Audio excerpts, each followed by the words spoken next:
Hello दोस्तों, मैं Edison Arya और आप देख रहे हैं हमारा यूट्यूब चैनल आर्या कोचिंग। जैसा कि आप जानते हैं आप यहाँ पर पढ़ते हैं इंटरमीडिएट की मैथ और फिजिक्स की क्लासेस बहुत ही सरल और यूनिक तरीके से। तो आज मैं आप लोगों के लिए लेके आया हूँ इंटरमीडिएट की मैथ की क्लास। और आज की मैथ की क्लास में हम लोग पढ़ने वाले हैं कंटिन्यूटी एंड डिफरेंशिएबिलिटी की एक्सरसाइज 5.2। ओके, आज हम लोग एक्सरसाइज 5.2 स्टार्ट करने वाले हैं। और स्टार्ट करने से पहले जो हमें जरूरी बातें हैं वो हम लोगों को आज जान लेना है, क्योंकि आज हमने 5.2 का बेसिक पोर्शन लेके चलना है। क्योंकि मैंने बताया है कि अगर आपको समझना है तो आपको बेसिक समझना बहुत ही जरूरी होता है। ओके, सो आज हम लोग अवकलन की शुरुआत करने जा रहे हैं। और आज अवकलन अगर आपको समझना है तो उससे पहले उसके सारे फॉर्मूलोज पर डिस्कस करते हैं। ओके, तो हम देखते हैं इनके फॉर्मूले आखिर क्या होते हैं। ध्यान से देखिएगा आप लोग, एक एक छोटी छोटी बातें जो हैं आप लोग दिमाग में बसा लीजिएगा। ज्यादा हम गहराई में नहीं जाएंगे, लेकिन जो जरूरी है वो जरूर हम लोग समझेंगे। ओके, सो चलो हम देखते हैं। अगर कहीं पर कहा जाता है कि y का x के सापेक्ष अवकलन, y का x के सापेक्ष अवकलन क्या होगा? ओके, अवकलन हम ये क्या कर रहे हैं? अवकलन करने वाले हैं अब। ओके, सो ये y का x के सापेक्ष अवकलन क्या होता है? तो याद रखिएगा y का x के सापेक्ष अवकलन dy अपान dx लिखा जाता है। ओके, dy अपान dx। ठीक है, अगर हम कहते हैं p का x के सापेक्ष अवकलन, p का x के सापेक्ष अवकलन तो क्या हो जाएगा? dp अपान dx। अगर हम कहें p का थीटा के सापेक्ष अवकलन, ओके, सो p का थीटा के सापेक्ष अवकलन हो जाएगा dp अपान d थीटा। समझ रहे हैं ना? तो मेरे ख्याल से आपको ये क्लियर होगा कि जिसके सापेक्ष जिसका अवकलन करना है हमें उसको ऊपर रखना है, जिसके सापेक्ष कर रहा है उसको नीचे रखना है। ठीक है, जैसे मैं कहता हूं x का y के सापेक्ष अवकलन। ओके, x का y के सापेक्ष अवकलन करिए तो क्या हो जाएगा? dx अपान dy। x का अवकलन हुआ है y के सापेक्ष। ओके, सो ये बात आपको याद रखनी है कि अगर y का x के सापेक्ष अवकलन होता है तो वहां पर क्या हो जाएगा? dy अपान dx। ओके, ये आपको एक बात याद रखनी है। नंबर 1 पॉइंट, ये हमें जरूरत पड़ता रहेगा, इसीलिए मैं आपको बताने वाला हूं। y का x के सापेक्ष अवकलन क्या होगा? अवकलन। ओके, y का x के सापेक्ष अवकलन क्या होगा? सो याद रखिए dy अपान dx। ओके, क्लियर है? अगर हम यहीं पर कह दें x का x के सापेक्ष अवकलन, दूसरा पॉइंट याद रखिए, x का x के सापेक्ष अवकलन। ओके, सापेक्ष अवकलन क्या होगा? अब बताइए भाई, x का x के सापेक्ष अवकलन 1 होगा, y का y के सापेक्ष अवकलन 1 होगा, p का p के सापेक्ष अवकलन 1 होगा। ओके, तो हम यहां पर देखने वाले हैं, देखिए ज्यादातर हम लोगों को जो क्वेश्चन में मिलेगा वो y का अवकलन करना होगा x के सापेक्ष। हमेशा हमें y का अवकलन x के सापेक्ष करना होता है, हर चीज का अवकलन x के सापेक्ष। x का भी अवकलन हमें करना होगा तो x के सापेक्ष करना होगा। ओके, तो हमें x के सापेक्ष लेकर के चलना है। और x के सापेक्ष अवकलन को हम किससे व्यक्त करते हैं? तो x के सापेक्ष अवकलन को हम d अपान dx से व्यक्त करते हैं। ओके, d अपान dx से हम क्या व्यक्त करते हैं? x के सापेक्ष अवकलन को। अगर y का है तो y dy अपान dx कर देंगे, मतलब y का x सापेक्ष हो गया। p का है तो dp अपान dx कर देंगे, मतलब p का x के सापेक्ष हो जाएगा। मतलब x के सापेक्ष के अवकलन को हम d अपान dx से व्यक्त करते हैं। ये आपको दिमाग में बात बिठा लेनी है। ओके, सो इतना मेरे ख्याल से आपको समझ गया होगा कि अवकलन का मतलब क्या है? d अपान dx। अवकलन का मतलब क्या हुआ? d अपान dx। हमेशा यहां पर हमें x के सापेक्ष ही देखना है, इसीलिए हम कह रहे हैं d अपान dx। अगर p के सापेक्ष होगा कहीं पर, समझाने के लिए मैं कह रहा हूं कि अगर p के सापेक्ष कहीं पर होता है तो हम d अपान dp कहेंगे, L के सापेक्ष होता है तो d अपान dl कहेंगे, M के सापेक्ष होता है तो d अपान dm कहेंगे। ओके, मेरे ख्याल से आपको अब समझ में आ रहा होगा। चलो हम आगे चलते हैं। आगे हमें कौन कौन सी बातें देखनी है? x का x के सापेक्ष अवकलन तो हो गया, चलो अच्छी बात है। लेकिन अगर x का ना करना हो अवकलन, किसी x की पावर का करना हो, जैसे हमने कह दिया x की घात 5 का अवकलन करिए, x की घात 5 का अवकलन। अब यहां पर x की घात 5 का अवकलन 5 थोड़ी होने वाला है भाई, क्या होगा? इसके लिए हमारे पास एक फार्मूला है, ध्यान से देखिएगा। मतलब हमारे पास तीसरा पॉइंट क्या है? तीसरा पॉइंट है हमें अवकलन करना है x के सापेक्ष। किसका? x की घात कुछ का कुछ क्या मान लिया n है। ओके, कुछ भी हो सकती है, n की वैल्यू 2 हो सकती है, 3 हो सकती है, 4 हो सकती है, 5 हो सकती है, यार कुछ भी होगी। ठीक है, तो मतलब कहने का ये है x की पावर n का अवकलन, x की पावर n कुछ भी हो तब, ठीक है, अवकलन क्या होगा, तो इसका अवकलन जो होगा ध्यान से देखिएगा क्या होगा, n इंटू x की पावर n-1। समझे, ये फॉर्मूला याद कर लीजिए, बहुत जरूरी है, बहुत ही सिंपल है। कैसे, मैं अभी याद कराता हूं भाई, nx n-1, nx n-1। अब इसका एप्लीकेशन देख लेते हैं, 100% समझ में आ जाएगा भाई। जैसे मैंने कह दिया x की घात 5 का अवकलन करिए, x की घात 5 का अवकलन करिए। कैसे करोगे x की घात 5 का अवकलन, तो भाई अवकलन का मतलब क्या है, d/dx करना है, किसका, x की घात 5 का। तो क्या हो जाएगा, ये जो घात होती है उसको पहले लिख लें, फिर x लिख दें और घात में से 1 माइनस करना है। n-1 का मतलब क्या है, 5 - 1 क्या हो जाएगा, 4। बस हो गया भाई, उत्तर आ गया। कोई दिक्कत है क्या इसमें, नहीं होनी चाहिए, नहीं होनी चाहिए, दिक्कत कोई नहीं होनी चाहिए, समझ रहे हैं ना। 5x की पावर 4, 5x की पावर 4, समझ रहे। जैसे अगर मैं अगला क्वेश्चन देता हूं, d/dx कर रहा है किसका, x की पावर 7 का, तो 7 जो भी पावर में है उसको नीचे लिखो और x की घात पावर में से 1 कम कर देना है, 6 कर देना है। 7 हो तो 6, 6 हो तो 5, अगर 18 हो तो 17। सिंपल सी बात है भाई, ठीक है, तो समझ गए ना। अगर मैं एक और क्वेश्चन दूं, d/dx x की पावर -5 का करना भाई, -5 का करना है, तो क्या करोगे बताइए भाई, क्या करोगे, तो हमें क्या करना पड़ेगा, -5 को नीचे लाना है, x की पावर -5 से 1 कम करना है। जैसे 7 से अभी 1 कम किया था, 6 हो गया था, 5 से 4 कम किया, सॉरी 1 कम किया तो 4 हो गया था, -5 से भी 1 कम करना है, कितना होगा, -6, क्योंकि -5 से 1 कम करने का मतलब 1 घटाना है, कितना हो जाएगा, -6। ओके, सो ये बन गया -6। समझ में आ रहा है ना, मेरे ख्याल से आ रहा होगा, ठीक है, अच्छी बात है। तो इसका एप्लीकेशन आप समझ गए होंगे। d/dx x की पावर n का फॉर्मूला क्या होता है, nx n-1, nx n-1, nx की पावर n-1, कोई टेंशन वाली बात नहीं, ठीक है। तो मेरे ख्याल से ये फॉर्मूला तो आपको क्लियर हो ही गया होगा। अब देखते हैं इसका अगला क्वेश्चन क्या हमें लेना है। ओके, अगली बात क्या है, अगली बात है अगर कोई कांस्टेंट वैल्यू हो, क्या हो, कोई भी कांस्टेंट वैल्यू हो, मतलब कहने का ये है, मान लिया कोई भी कांस्टेंट वैल्यू है, 5 है, 10 है, 1 है, 0 है, कुछ भी है भाई। जैसे हमने कह दिया d/dx 5, मतलब 5 का अवकलन करना है, x के सापेक्ष करना है 5 का अवकलन। अब देखिए इस 5 में कहीं पर तुमको x दिख रहा है क्या, नहीं दिख रहा है, और जब x नहीं दिख रहा है इसका मतलब क्या है, इसका अवकलन हमेशा 0 होने वाला है। मतलब कोई भी कांस्टेंट वैल्यू हो, यहां पर 1 होता तब भी अवकलन 0 होता, 10 होता तब भी अवकलन 0 होता, 100 हो तब भी अवकलन 0 होगा। मतलब कोई भी कांस्टेंट वैल्यू हो, a b c d e f g h कुछ भी हो, मान लिया यहां पर a है तो a का अवकलन 0 होगा, b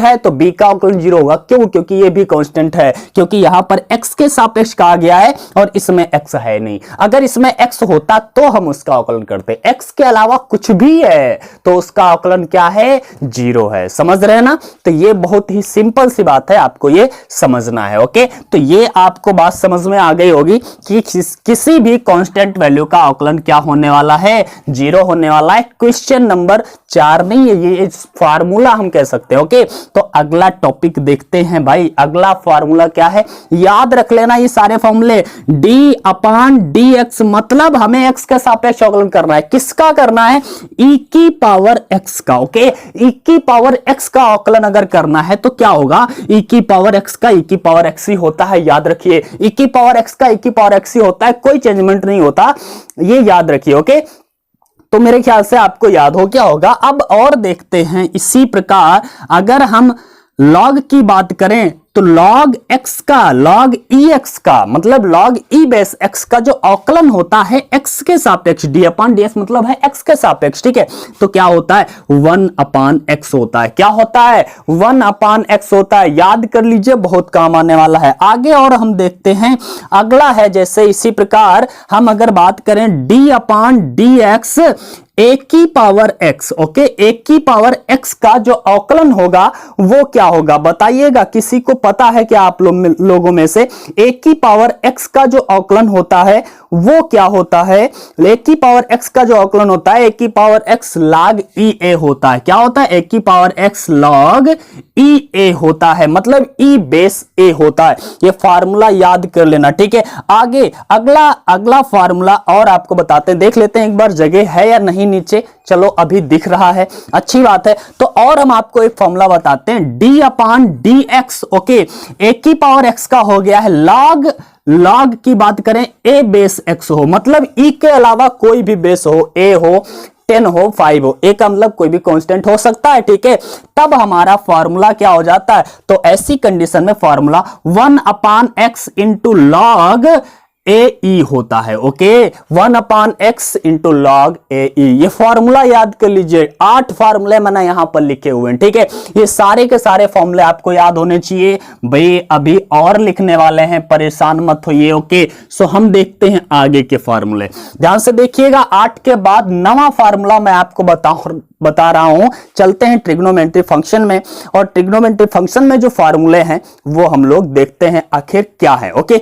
सबसे पहला जो होता है d अपान डी एक्स, हमें करना है साइन x का। किसका करना है? साइन x का करना है। भाई साइन x का अवकलन क्या होगा? तो साइन x का अवकलन याद रखिए cos x होना है। साइन x का अवकलन क्या होगा?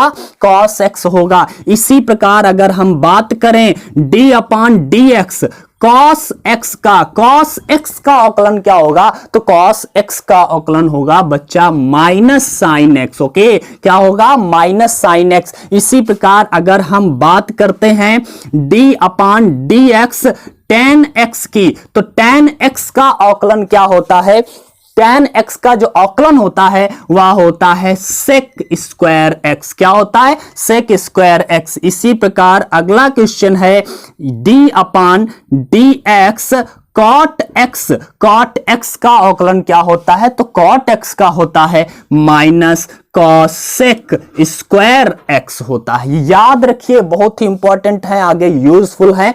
तो ये जितने भी फॉर्मूले मैं आज लिखवा रहा हूं, जरूरी नहीं है कि सारे के सारे फॉर्मूले एक्सरसाइज 5.2 में ही यूज हो जाएं, लेकिन जितने भी आप लोग आगे पढ़ने वाले हैं, जितनी भी आप लोग अवकलन पढ़ने वाले हैं, आगे की एक्सरसाइज पढ़ने वाले हैं, उन सब में बस यही फॉर्मूले इस्तेमाल होने वाले हैं। इसलिए आपको याद करना बहुत ही जरूरी है, ओके।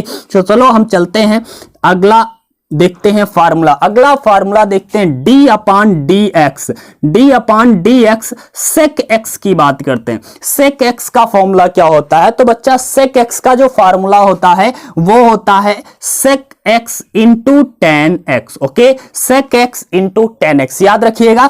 अगला फार्मूला मैं आपको बताता हूं, d upon d x cosec x का फॉर्मूला क्या होता है? कॉसेक एक्स का फॉर्मूला क्या होता है?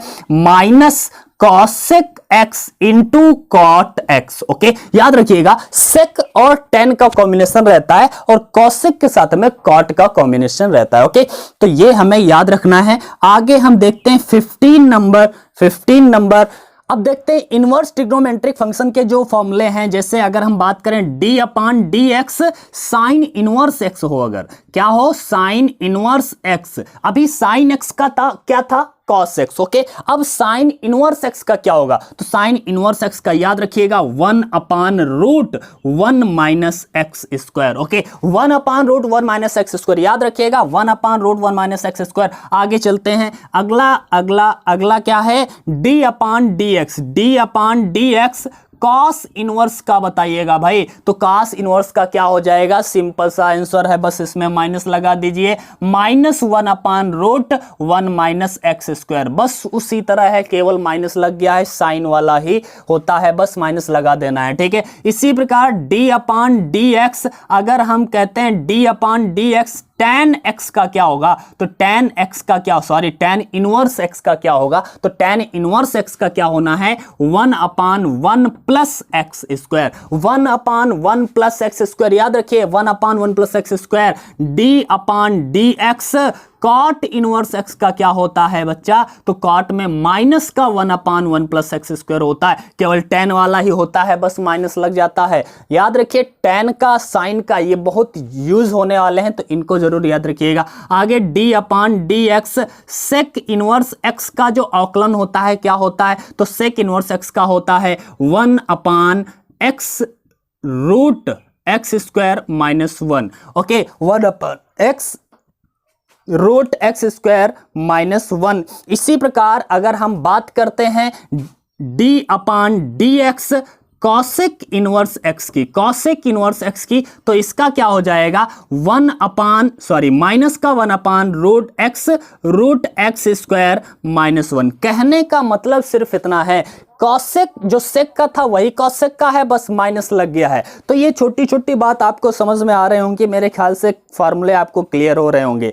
अगर ये फार्मूले क्लियर हो गए, ये आपने याद कर लिए, इनको रट लिया, तो 100% फिर आपको अवकलन इतना अच्छे से समझ में आने वाला है, वो मैं गारंटी लेता हूं कि आपको बहुत अच्छे से समझ में आएगा। बस हमारे साथ बने रहिए और आप लोग देखेंगे कितनी आसानी से आप अवकलन सीखते हैं हमसे। ओके, सो चलो देखते रहिए, और अगर ये वीडियो आपको पसंद आए तो इसको लाइक जरूर करिएगा, शेयर करिएगा अपने दोस्तों के साथ, उनको भी हमसे जोड़िए, क्योंकि वो भी यहाँ पर आकर के अच्छे से पढ़ाई कर सकें मैथ और फिजिक्स की। आप लोग फिजिक्स भी यहाँ पर पढ़ते हैं, और एक मेरा दूसरा चैनल भी है, मैंने बताया था अग्रसेन आर्या के नाम से एक मेरा दूसरा चैनल है, मैं आपको बता देता हूँ आज फिर, AGRASENARYA अग्रसेन आर्या के नाम से एक दूसरा चैनल है। वहां पर मैं कविताएं भी लिखता हूं, मतलब मैं एक छोटा मोटा कवि भी हूं, तब मैंने वहां पर बहुत सारी कविताएं लिखी हैं, और वहां पर अब मैं धीरे धीरे अपलोड कर रहा हूं।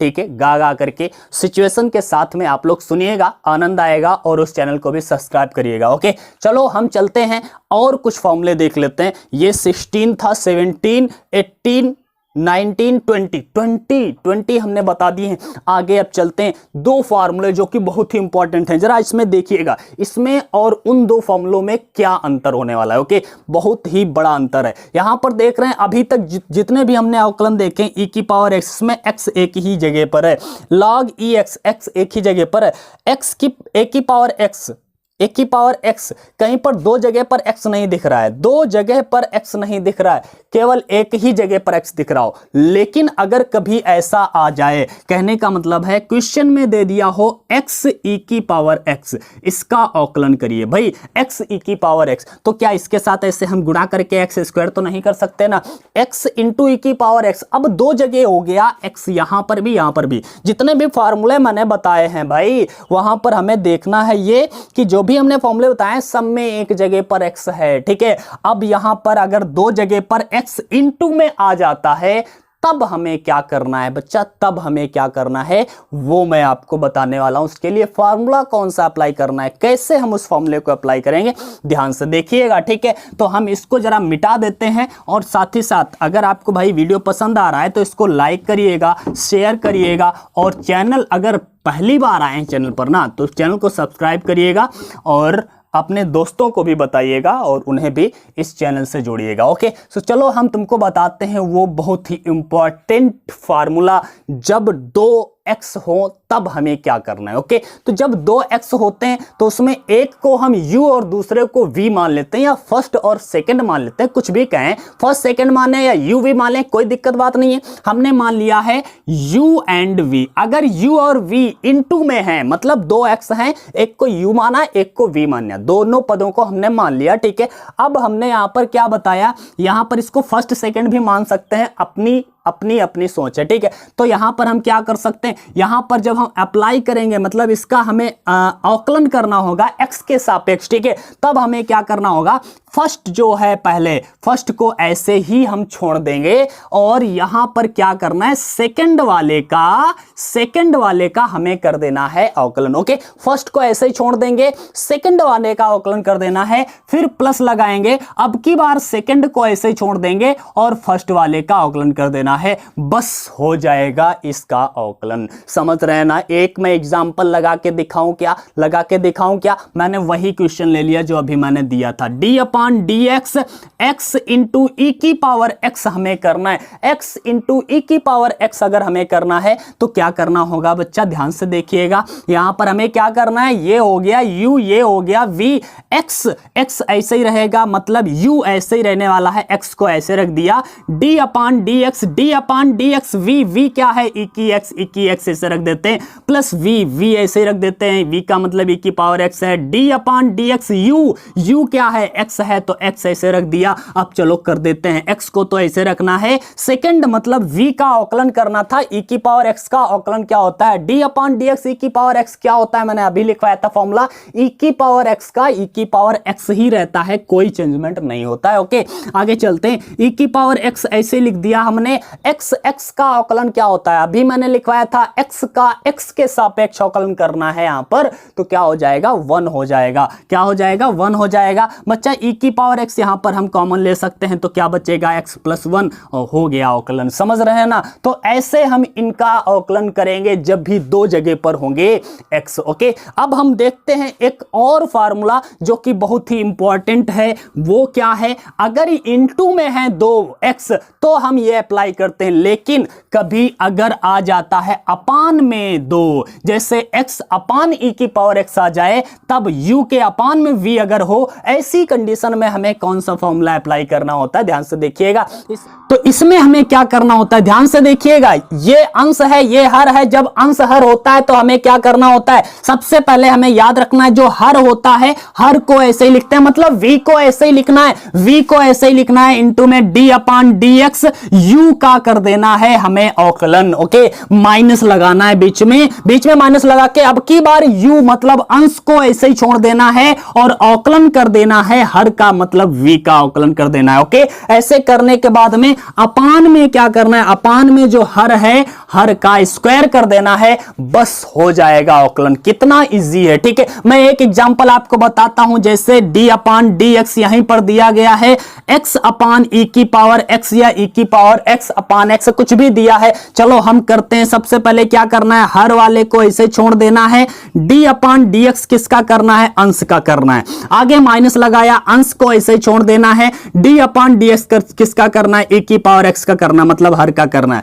अपान में e की पावर x का स्क्वायर लिख देना है, मतलब v स्क्वायर। ओके हम यहां पर कर देते हैं, तो ये क्या हो जाएगा, d/dx x का क्या हो जाता है, x का अवकलन 1 होता है भाई, x का अवकलन x के सापेक्ष क्या है, 1 है, तो ये तो 1 हो गया, तो बचेगा यहां पर e की पावर x तो ऐसे रहेगा, इसका तो 1 हो गया, माइनस में यहां पर x ऐसे रहेगा, e की पावर x का अवकलन तो e की पावर x ही होता है, तो ये तो ऐसे ही रहने वाला है, अपान में e की पावर x का स्क्वायर है। ओके यहां पर हम e की पावर x कॉमन भी ले सकते हैं, ले लिया, e की पावर x कॉमन, क्या बचेगा, 1 - x बचेगा, अपान में क्या बचेगा, e की पावर x का स्क्वायर। अब एक बार तो कैंसिल हो ही सकता है भाई, तो 1 - x अपान में e की पावर x, ये हमारा आंसर आ जाएगा। समझ रहे ना, बहुत इजी है, बस आप लोग मेरे साथ बने रहिए और अच्छे से आप लोग समझने वाले हैं, आगे की सारी एक्सरसाइज चुटकियों में आप लोगों को आ जाएंगी, बस आप लोग हमारे साथ बने रहिए। आज की क्लास में हम बस इतना ही रखने वाले हैं, लेकिन अगली क्लास में हम लोग एक्सरसाइज को स्टार्ट करेंगे और देखते हैं चुटकियों में हम लोग क्वेश्चंस को सॉल्व करेंगे। डेफिनेटली आपको समझ में आएगा। बस मैं कहना चाहूंगा कि अगर आपको वीडियो पसंद आया है तो इसे तुरंत लाइक करिएगा, शेयर करिएगा, और अगर चैनल पर पहली बार आए हैं तो चैनल को सब्सक्राइब जरूर करिएगा। चलो हम फिर मिलते हैं अगली क्लास में, तब तक के लिए गुड बाय।